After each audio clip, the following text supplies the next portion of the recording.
पाटन शहर में प्रजापति समाज के 7 सदस्य सरस्वती नदी में डूब गए। घटना की सूचना मिलने पर पाटन प्रशासन और पाटन विधायक किरीट पटेल भी सरस्वती नदी पहुंचे। नगर पालिका के अग्निशमन कर्मियों ने बचाव अभियान शुरू किया, लेकिन पानी का बहाव तेज होने के कारण 7 सदस्यों में से 4 सदस्यों के शव मिले और परिवार पर आफत आ गई। घटनास्थल पे पुलिस का काफिला लगा दिया गया था। इस गोजारी घटना में एक ही परिवार के 4 लोगों की मौत हो जाने से परिवार पर आब भटा हो ऐसी स्थिति हो गई और मातम छा गया।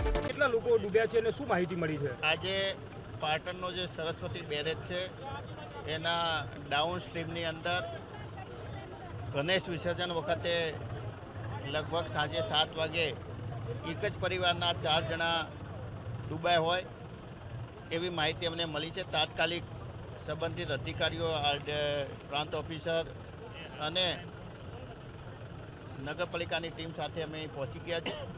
એમાંથી લગભગ એકનો મૃતદેહ મળ્યો છે એવું જાણવા મળ્યું છે। બાકીના શોધખોળ ચાલુ છે, પરંતુ હજુ ચોક્કસ જાણકારી મળી નથી કે અંદર ડૂબ્યા એ 3 જણા છે કે 4 જણા છે।